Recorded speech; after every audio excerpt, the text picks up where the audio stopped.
We are the Gujarat Technological University.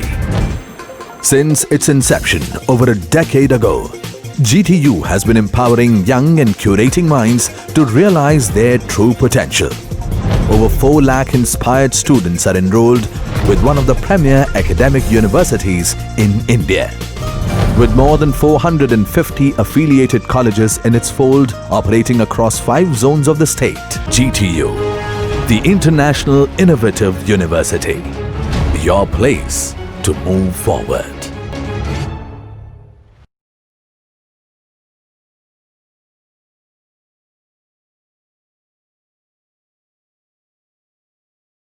I am going to teach the SJF process scheduling algorithm.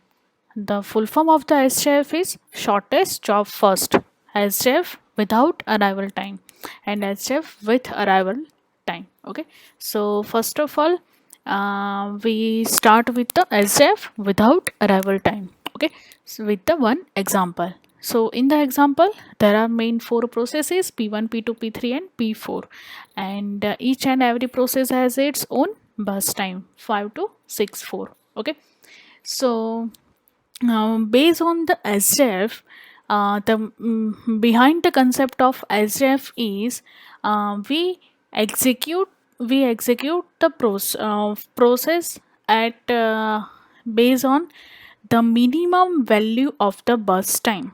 Okay, so here in based on this table here, the P2 has the smallest value of bus time. It is a value 2. Okay, so we execute the P2 at first position. Okay, so and next after P2, the which value is smallest, then after P2, after the value of P2, bus time of P2, the smallest value is 4. Okay, so then after we execute the P4, then after we execute the P1, and then after at last we execute the P3 because its bus time is largest value. So the concept behind the SJF means shortest job first. It means the it is totally depend on the minimum bus time. Okay, so execution is totally depend on the minimum bus time. Okay, so start with the SJF concept of SJF. So we execute the first process P2. So my starting value is 0. Okay, so here P2 and 0 and its bus time is equal to 2, so 0 plus 2 so is equal to 2. Okay, so then next process P4 and the bus time is P4 is equal to 4. Okay, so 2 plus 4 is equal to 6. Then after P4, then we execute the P1. The bus time of P1 is equal to 5. So 6 plus 5 is equal to 11. And at last we execute the P3. Okay, so 11 plus 6 is equal to 17. Okay, so as same as FCF is, we find out the waiting time. It means average waiting time and turnaround time or average turnaround time. Okay, so main 2 values, waiting time and turnaround time. So the equation of the waiting time is equal to each and every process, the starting value of each and every process minus arrival time. Okay, so we can get the waiting time, okay, of particular process. And turnaround time is equal to waiting time plus bus time. Okay, so we can we can find the waiting time based on this equation and plus bus time, which is already given in the table. So let us start with finding the waiting table. Okay, so waiting time is equal to starting time minus arrival time. So starting value of the P2 is equal to 0, 0 minus arrival time of P2. So here SJF without arrival time means each and every process, the arrival time of each and every process have the same value is equal to 0. So here P2 for arrival time of P2 is equal to 0, for P4 arrival time is equal to 0, for P1 arrival time is equal to 0, and P3 for P3 arrival time is equal to 0. Okay, so here start value, P2 starting value, which is here given in the graph. So 0 in the chart, sorry, 0 minus 0. Here P4, the starting value of the P4 is equal to 2, the starting value of P1 is equal to 6, and the starting value of the P3 is equal to 11. So here I put the 11. Okay, then after for average value, for getting average value, we can divide it the total number of the by the total number of the processes. Okay, so divided by 4. Okay, so we can get some value for the waiting time of SJF, process scheduling algorithm. Okay, so then after turnaround time, turnaround time is equal to waiting time plus burst time. So for P2, the waiting time of P2 is equal to 0. So 0 plus burst time is already given in the table, plus P4, the waiting time of P4 is equal to 2. So 2 plus burst time plus P3. So waiting time plus burst time, waiting time plus burst time, then after divided by 4. So we can get some value is equal to 9, average turnaround time. Okay, so this method is called the SJF, without arrival time. Okay, because it is called without arrival time because why it is called without arrival time, because each and every process have the same arrival time, it is a 0.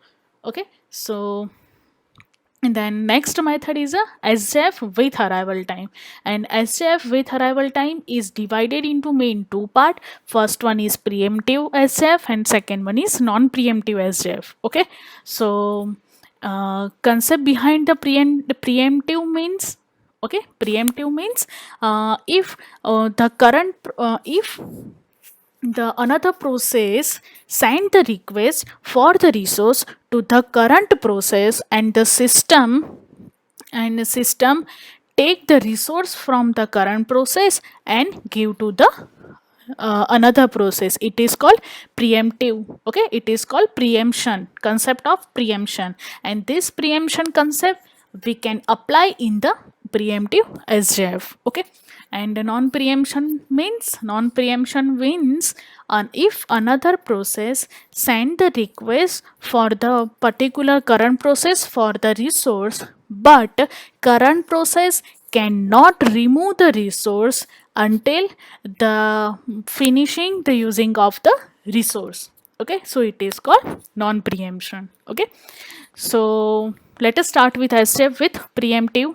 Okay, preemptive SJF. Okay, preemptive SJF, the question is total number of 4 processes P1, P2, P3, P4, arrival time it is also given in table, and burst time it is also given in the table. Okay, let us start with concept of SJF.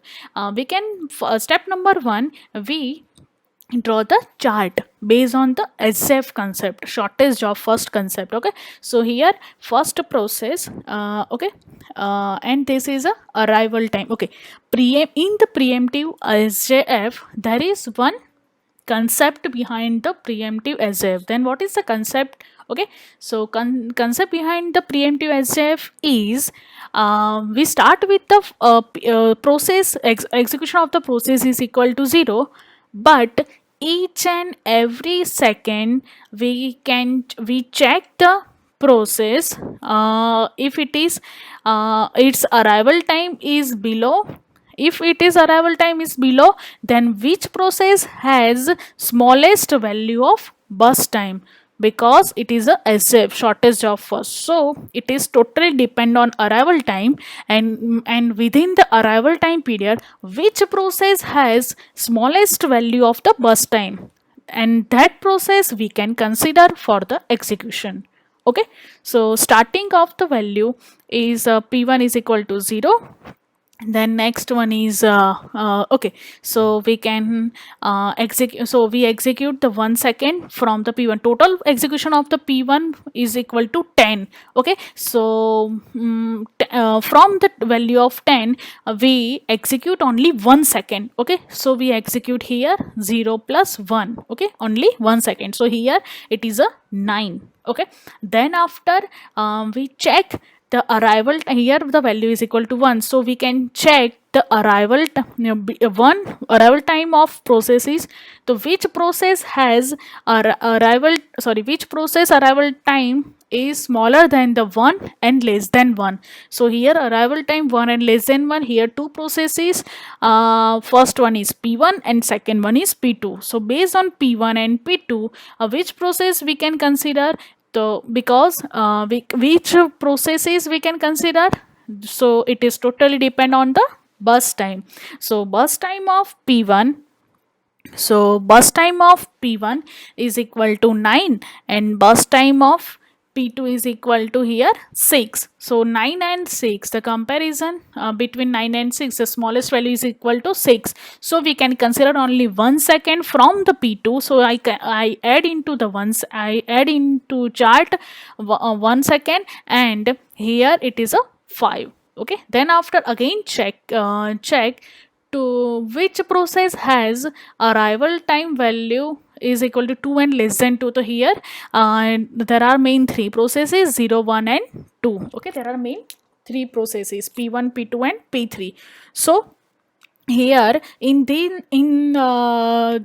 all three processes, there its bus time value is 9, 5 and 12. So smallest value is equal to 5, so we consider the P2 and also consider only 1 second. So 2 plus 1 is equal to 3, and here the value is equal to 4. Okay, so again we can check the 3 and less than 3, which process arrival time is 3 and less than 3. Here all the processes are arrive at the 3 second. Okay, so here now we have the all processes. So request of all the processes has already given at the till the 3 second. Okay, so here P1, P2, P3, P4, so all the processes reach at the 3 second, and no any further request after 3. Okay, so after 3 second, we consider only the simple SJF. So okay, so we cannot consider the arrival time. Okay, so after 3, which process is the bus time value is small? So here 9, 4, 12 and 15.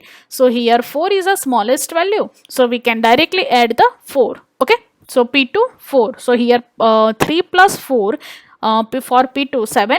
Then after smallest value is 9 for P1, so we add P1 7 plus 9 16. Then P3 16 plus 12 28, and for P4 28 plus 15 is equal to 43. So we can create this chart based on the concept SJF with preemptive. Okay, preemptive SJF. Okay, so we same as a FCFS and SJF, we find out the waiting time. Okay, here is one difference between another process as compared to FCFS. It is a difference that for P1, if we want to find the waiting time for P1, then here we put the starting value of the P1. So it is a 0 minus here arrival time of P1. So here starting value minus arrival time. So arrival time of the P1, which is given in the table, its value is 0. So 0 minus 0 plus the next P1. So here next P1 is here the starting value of the next P1. So starting value of the next P1 is 7. So here I put the 7 and ending value of the P1. So here the next value is the P1. So starting value of the P1 and previous P1, the ending value of the previous P1. So ending value of the previous P1 is 1. So here I put the 7 minus 1 is equal to 6. Okay, so this based on this concept, I find the waiting time for all the processes. So and then after I find out the average waiting time divided by 4. Okay, so next turnaround time. So turnaround time is equal to waiting time plus burst time. So here we already find out the waiting time of all processes 6, 0, 14 and 25. So 6 plus burst time of P1, so 0 plus burst time of P2, 14 plus burst time of 12 and 25 plus burst time of P4. So at last we find out the average turnaround time.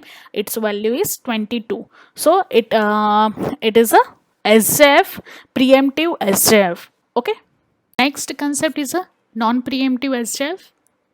So I will explain non-preemptive SJF with the same question. Okay. So in the preemptive SJF, the question is process total processes are P1, P2, P3, P4 arrival time, and burst time is already given in the table. So we start SJF with non-preemptive. Okay. So non-preemptive concept with same example. Okay. So in the SJF non-preemptive, it is totally depend on arrival time. Okay, it is also depend on arrival time. Okay, so based on the arrival time, here we start with the arrival time. So here the smallest value of the bus time is here smallest value of the bus time is 6, but here the arrival time 0. For the P1 process, arrival time is equal to 0. So we start with the process P1 with the arrival time because its arrival time is 0. Okay, but we also add same as the preemptive algorithm.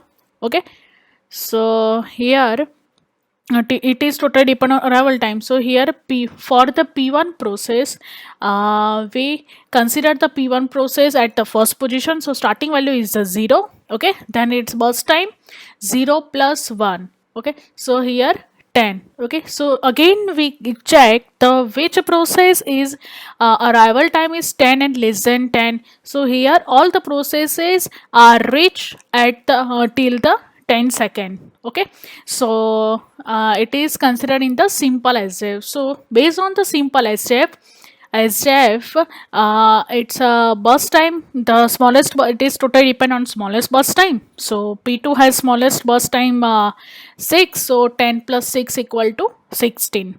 Then after P3, the burst time of P3 is equal to P3 is equal to 12. So we consider the P3 for as a next process for execution for the process. Okay. Okay, then P3, so 16 plus its burst time of P3, so we get the 28 value of 28 value, and next one is P4. So a 28 plus burst time of P4, so we can get the 43.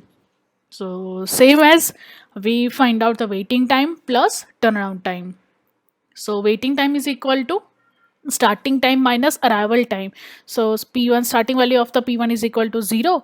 0 minus starting time, arrival time. So 0 minus 0 plus P2 starting time 10. So here I put the 10 minus arrival time of P1. 16 starting time of P3 minus arrival time of P3. 28 the starting time of P4 minus arrival time of P4. So we add divided by 4. So for the average time waiting time, so we can get the value 12. And then after for the turnaround time, so turnaround time, waiting time plus burst time. So waiting time is equal to 0 plus burst time is equal to 10. Okay, plus 9 waiting time plus burst time for P2. For P3 waiting time plus burst time. For P4 waiting time plus burst time divided by total number of processes. So we can get the 22.75 the average value of the turnaround time. Okay, so I have taught SJF with preemptive SJF as well as non-preemptive SJF. Okay.